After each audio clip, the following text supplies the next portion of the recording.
جی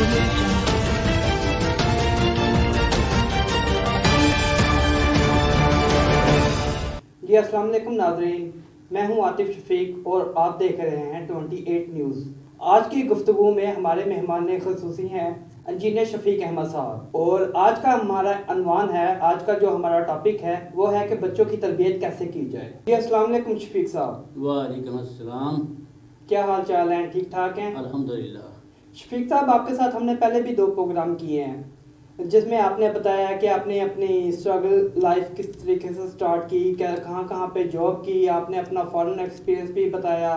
آپ نے بہت اچھا نوجوانوں کو میسج دیا کہ جوانی میں کتنی محنت کرنی چاہیے، کیسے کرنی چاہیے، اور دوسرا جو پیغام آپ نے چھوڑا کہ بڑھاپے میں انسان کو کیسے زندگی گزارنی چاہیے۔ تو دونوں جو آپ نے پیغام دیے ہیں عوام کے لیے، جو ہمارے ناظرین ہیں جنہوں نے ہمارا پروگرام دیکھا ہے، امید ہے کہ ان کو کافی پسند آیا ہوگا۔ اچھا، تو شفیق صاحب، آج کا جو ہمارا پروگرام ہے وہ ہے کہ بچوں کی پرورش کیسے کرنی چاہیے والدین کو۔ عاطف صاحب، ہمارے معاشرے کے اندر ایک غلط کنسیپٹ ہے بچوں کی تربیت کے حوالے سے۔ ہم بچے کو جس وقت وہ بالکل بچہ ہوتا ہے، چھوٹی عمر کا ہے، اس کو نگلیکٹ کرتے ہیں، جبکہ بہت سارے سائیکاٹرسٹ اور فلسفہ دان جو ہیں، ماہرین نفسیات، وہ یہ کہتے ہیں کہ 8 سال کی عمر تک بچے کی جو ہے اس کی نشو و نما، اس کے ذہن کی پوری ہو چکی ہوتی ہے۔ اس لیے اس وقت میں یہ جو 0 سے 8 یعنی پیدائش سے لے کر 8 سال تک، تقریباً 5-6 سال تک تو ہم کیئر ہی نہیں کرتے، یہی سمجھتے رہتے ہیں کہ یہ بچہ ہے، وہ بچہ ہے۔ وہ بچہ نہیں ہوتا، اس نے جو عادتیں بچپن میں اڈاپٹ کرنی ہوتی ہیں وہ اڈاپٹ کر چکا ہوتا ہے۔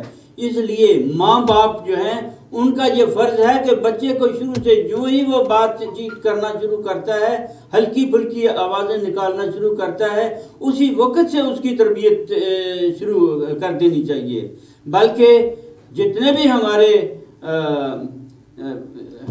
پڑھے لکھے لوگ ہیں جو معاشرے کے اندر تبدیلی کے لیے جنہوں نے کام کیا، وہ تو یہ کہتے ہیں کہ ماں کی گود جو ہے بچے کے لیے پہلی یونیورسٹی ہے، وہ ماں کی گود میں ہی بہت کچھ سیکھتا ہے۔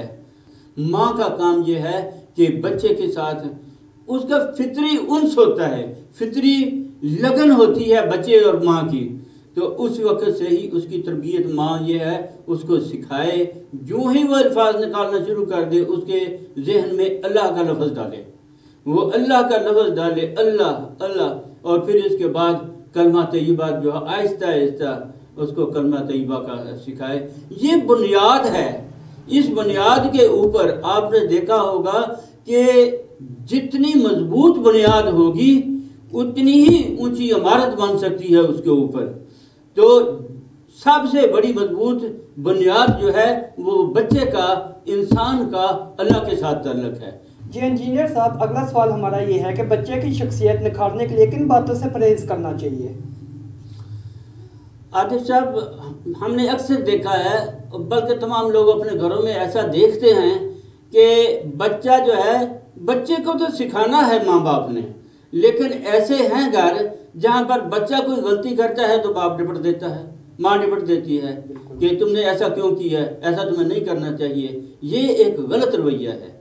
بچے کو اگر وہ کوئی غلطی کرتا ہے تو اس کی حوصلہ افزائی اس طریقے سے کرنی چاہیے کہ اس کی غلطی جو ہے اس کو سدھارنی چاہیے، اس کو یہ بتانا چاہیے کہ آپ نے جو بات کہی ہے یہ کسی حد تک درست ہے، لیکن اگر اس میں یہ تبدیلی کر لی جائے تھوڑی سی تو آپ کا جو ہے بات جو ہے اس میں زیادہ وزن پیدا ہو سکتا ہے۔ اور پھر اس کے بعد اس سے بھی مشورہ کرنا چاہیے کہ کیا میں جو آپ سے کہہ رہا ہوں، کیا آپ کے دل کو یہ بات پسند آتی ہے؟ اور لازمی طور پر بچہ اس کو اپریشیٹ کرے گا کہ جی ہاں یہ مجھ سے غلطی ہوئی ہے۔ تو اس طریقے سے اس کی انکریجمنٹ کرنی چاہیے کہ وہ جو غلطی کی بجائے اس کو کامیابی کی طرف لے کر جانا ہے۔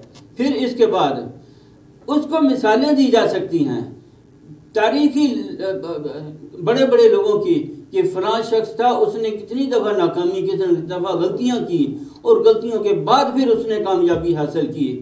دنیا میں کوئی ایسا شخص نہیں ہے کہ جو ناکامی کے بغیر ہمیشہ کامیابی ہی حاصل کرتا گیا. وہ ناکامیاں جو ہیں، غلطیاں جو ہیں، وہ انسان کو سکھاتی ہیں. فرض کر لیجئے کہ وہ پڑھائی میں امتحان میں فیل ہو جاتا ہے، تو اس کو یہ نہ کہیں کہ تم فیل ہو گئے اور تم نالائق ہو اور تم یہ ہے اور وہ ہے. اس وقت آپ اس کو بتائیں کہ کئی ایسے لوگ تھے جو بڑے امتحانوں میں پہلی دفعہ فیل ہوئے، دوسری دفعہ فیل ہوئے، لیکن تیسری دفعہ انہوں نے ٹاپ پوزیشنز حاصل کی. ٹھیک ہے. اس طریقے سے بچے کے اندر آپ نے خود اعتمادی پیدا کرنی ہے ماں باپ نے، اور وہ خود اعتمادی ایسا ہی ہے کہ ان کو وہ کومنٹس دیے جائیں جس سے ان کی حوصلہ افزائی ہو، نہ کہ اس کی حوصلہ شکنی ہو.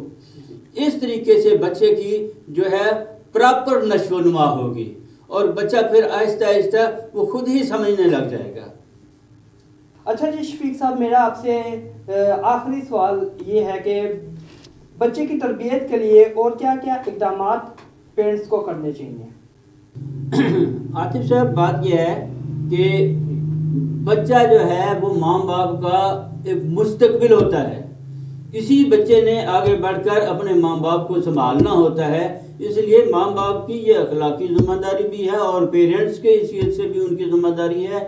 اور یہ چیزیں جو ہیں وہ کسی کے اوپر نہیں چھوڑی جا سکتی کہ کوئی ٹیچر آ کر سمجھائے گا، سکھائے گا. یہ ماں باپ نے ہی سکھانا ہے. تو بچے جو ہے اس کی حوصلہ افزائی کرنے چاہیے، ایسے کومنٹس دینے چاہیے جس سے اس کے اندر حوصلہ، عزم، ولولہ اور جرأت پیدا ہو، وہ اس کے اندر خود اعتمادی پیدا ہو. اور وہ اگر مثال کے طور پر وہ کوئی سوال پوچھتا ہے، بچوں کے اندر یہ ایک تجسس ہوتا ہے سوال پوچھنا، تو یہ نہ کہیں کہ یہ کیا فضول سوال پوچھ لیا ہے. آپ اس کو اپریشیٹ کریں، اس کو پہلے کہیں کہ آپ کا سوال مجھے بہت اچھا لگا ہے، اور پھر اس کے بعد اس کے سوال کا ایسا تسلی بخش جواب دیں کہ وہ بچہ اس کو پسند کرے، اور اس کے ساتھ ہی اس کو ترغیب دیں کہ آپ بھی اسی طرح سوالوں کا جواب دیں. پھر اس کے بعد آئیڈیا آپ کے ساتھ کوئی شیئر کرے، کوئی ایسا آئیڈیا کسی چیز کے بارے میں دے. وہ بے شک آئیڈیا اچھا نہ بھی ہو، اس میں تھوڑی سی بھی اچھائی ہو تو اس کو اپریشیٹ کریں کہ آپ کا آئیڈیا بہت اچھا لگا ہے مجھے، اور پھر اس کے ساتھ آگے بڑھائیں بات کو. آپ اپنے آئیڈیا شامل کریں اور اس کو کہیں اور بھی اس میں آپ آئیڈیاز دیں، آپ بہت اچھے منتظم بن جائیں گے. گھر کے اندر کا ماحول جو ہے وہ ماں باپ کا جو ہے ان کی ذمہ داری ہے کہ بڑا خوشگوار رکھا جائے. اس خوشگوار ماحول کا بچے کے اوپر بہت زیادہ اچھا اثر پڑتا ہے. اور پھر یہ باپ جو ہے اس عمر میں ہوتا ہے کہ اس کے پاس دنیا کا بہت سارا ذخیرہ ہوتا ہے، علم، تجربہ. وہ دوستانہ ماحول میں گفتگو کرتے ہوئے بچے کو ایجوکیٹ کرے. اس کو یہ نہ بتائے کہ میں تمہیں ایجوکیٹ کر رہا ہوں، اس کو کہانیاں سنائے، اس کو تاریخی شخصیتوں کے بارے میں بتائے، تاریخی جنہوں نے لوگوں نے بڑے بڑے کام کیے ان کے بچپن کی جو کامیابیوں کے بارے میں بتائے، اور ان کو اس بات کی طرف آمادہ کرے کہ اگر وہ کر سکتا ہے بڑا کام تو تم بھی کر سکتے ہو. پھر ایک آخری بات جو میں کہنا چاہتا ہوں وہ یہ ہے کہ گھر کے اندر ایک چھوٹی سی لائبریری بنانی چاہیے جس کے اندر بڑے لوگوں کے بچپن کی باتیں، اس کے مضامین ہوں، ہلکی ہلکی کتابیں، چھوٹی 10-10 15-15 پیج کی کتابیں ہوں، اور جس کو بچے آسانی کے ساتھ پڑھ سکتے ہوں، اور پڑھ کے تو اپنے لیے زندگی کے اگلے لایا عمل جو ہیں وہ مرتب کر سکیں. جی ناظرین، آپ نے شفیق صاحب کی باتیں سنی. ان کی باتیں بہت اچھی اور بہت عمدہ ہیں، اور ان باتوں کے اوپر عمل کرنے سے ہر انسان کی زندگی بہتر ہو سکتی ہے. نیکسٹ ملتے ہیں کسی نئی گفتگو میں، تب تک کے لیے اللہ حافظ.